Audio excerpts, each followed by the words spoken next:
Be aware of vacant properties. So if the loan's not being paid, the bank's going to start sending property preservation to drive by the house. So at the latest, once it's 90 days late, sometimes even sooner than that.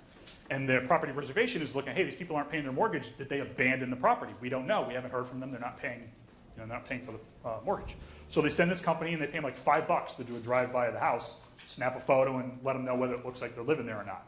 If it looks like they're vacant, they go up, they like peek in the windows, see if it looks like they moved out. Has the property been vacated? If it's vacant, the bank is almost always going to have it secured, which means break in, change the locks, and usually winterize the property, regardless of the time of year.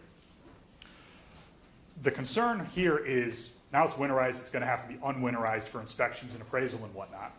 The property preservation companies are the shadiest companies you will ever meet. They're not regulated at all in Connecticut. There's no licensing, there's no oversight, there's nothing. We've tried. We've tried to find out. Yeah, it took both the Department of Banking and the Department of Consumer Protection a month to figure out that neither one of them regulates these companies, because we have had so many It was a problems. not-it situation. So if the property is vacant and it gets secured, you can almost guarantee there's going to be issues with the house. Either they don't winterize it correctly, because they never do, and there's burst pipes. Never mind, even if they do winterize it correctly, houses are not made to be winterized. You can have problems. Copper expands and contracts a ton, even if there's no water in it, joints come apart and whatnot. The property preservation company employees, sometimes they're not, they're little shady. We've had, hey, the guys were just there and they put the stickers on the door and they left the back door open. Well, they leave the back door open. Was somebody planning to come later tonight and steal a copper? Because Yeah. They steal the appliances, they steal the copper. They steal light fixtures. They steal people's belongings. They steal people's belongings. So I tell homeowners, if you're moving, move. Take all of your things with you. Don't treat your house like a storage unit.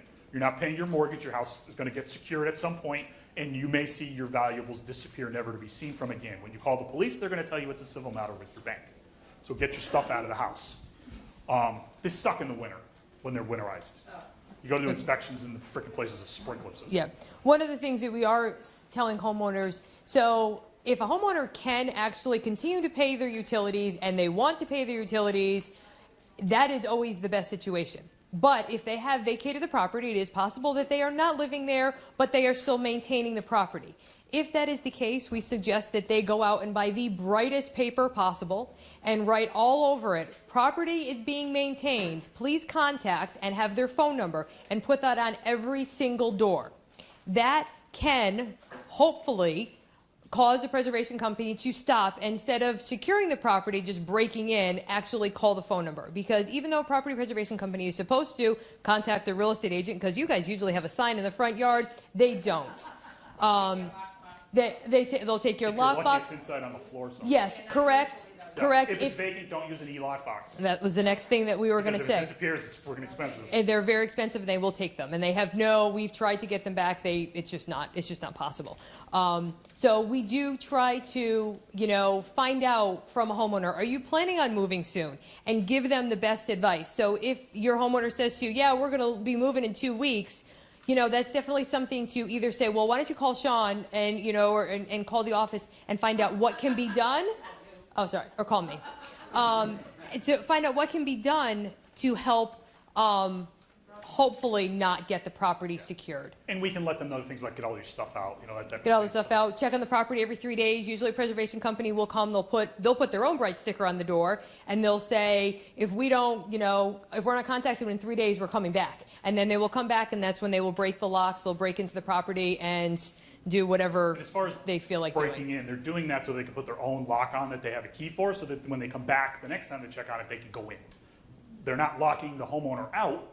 If there's no other door that there could be access, they have to give access, either the lockbox code or a copy of the key. Of course, we have to contact them. Unfortunately, a lot of times the only time we find out about this is when you get a showing request and the agent goes, you can't get in. Like, hey, well, why is my e-box not working? What e-box? This is a combo.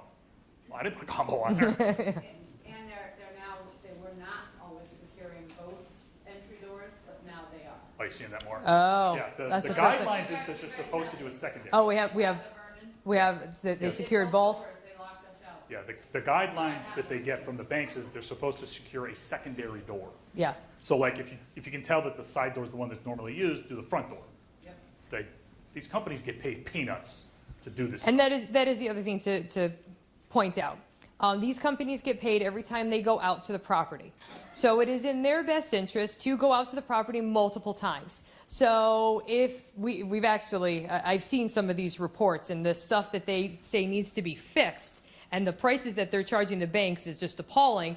But the banks are paying this because they're the boots on the ground. So, Break the yes. window, oh, this window needs to be We boarded have up. we Okay, have board it actually up. seen neighbors watch these preservation companies do damage to the property only to have to go back and fix it and get paid a second time. So again, it is just it's just horrific. Bad system. It's the one thing that if I ever have time, I would love to reach out to all of our state reps and because somebody needs to start doing regulation on these people because There's a movie we're all about that. regulated. We There's all a have to movie follow the about that in rules. Florida. They should have to follow the rules as well. Yeah, it was a good movie too, but it was all about that. Yeah, it's ridiculous. Sean, I have a question on that. The vacancy statement that they have to fill out, that's in their package. So once that's completed and the bank sees that, does that start the process? No. They're gonna It's a contact these. completely different department Okay. that handles preservation. The vacancy statement, usually you see that from Chase. Yeah. It's really the one you see primarily. There's one other, I think it's Rushmore or something, where they ask for that.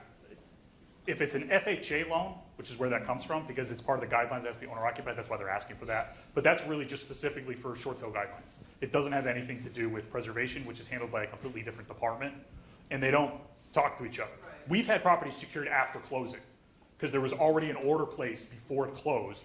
The preservation department had no clue that there was an approved Yep. short sale or that it was Buyers- coming up on closing. You close Buyers. on Friday, homeowners don't move in over the weekend. They go there like on Monday after work, and they're locked out. So Buyers when got does locked that- down. When does that process start for them? They'll have somebody from that preservation? At the latest 90 days of delinquency. Okay. Some banks are earlier. Like, we've had a few instances where the homeowner's like, I can't pay for this stuff anymore. Can the bank, can you have the bank secure it? Because we've like talked about this. Look, we can call and find out. And I call the bank and they're like, well, they're only 30 days late. We don't do that until at least 90 days late. I'm like, well, it's going to be frozen, solid by then. Can you have it done? No, there's nothing we can do.